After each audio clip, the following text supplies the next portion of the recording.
All right, let's talk about the eviction crisis.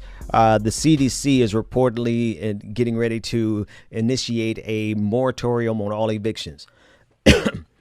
I played a clip earlier today. I shared a clip from CNN that showed the eviction process had already begun for thousands of people, hundreds of thousands of people across the country.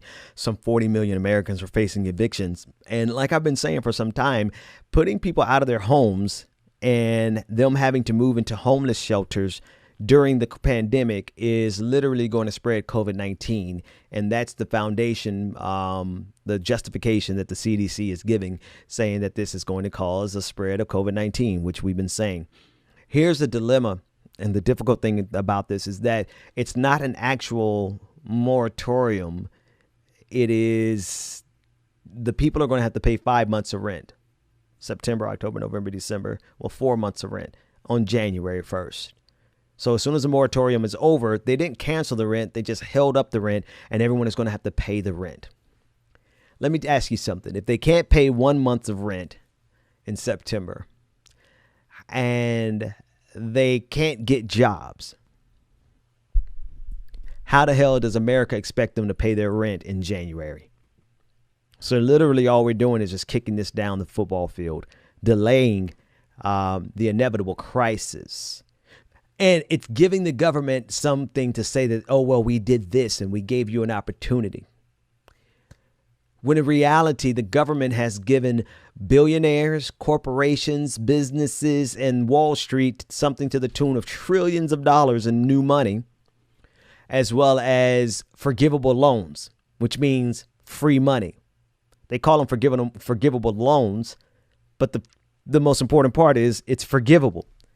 And so now you have all these businesses and corporations and wealthy people who are doing just fine because the government sustained them. But the government has not done that in return for the people. And so, excuse the camera shake. And so while Wall Street is doing fine, our street is going to be crushed. We are just delaying the crushing.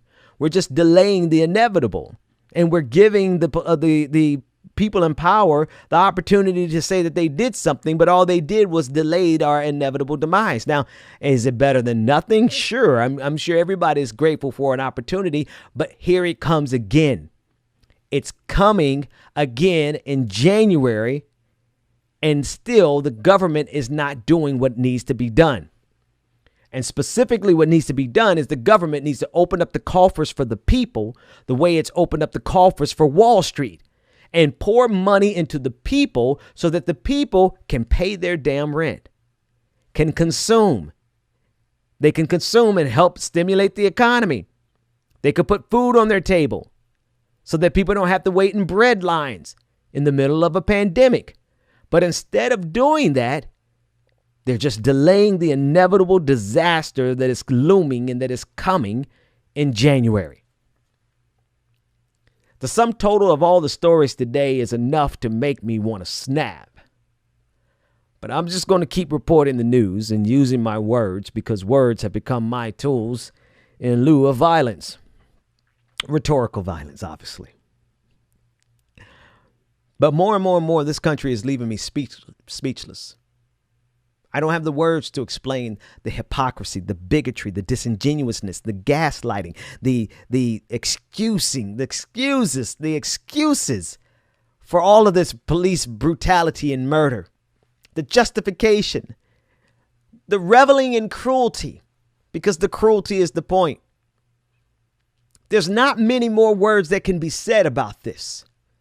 At a certain point, words become empty and meaningless. And they have to be accompanied with action. But I tell you one thing, if I don't ever get to the point where I move into action myself, these 40 million Americans who are going to face eviction, and that's in January, and that's only if the CDC is successful in passing this moratorium, which they should be able to because it is a good justification. But in January, in the winter, you're going to have 40 million Americans evicted because the government spent all of its time taking care of Wall Street and none of its time taking care of the people. That's when you're going to see action.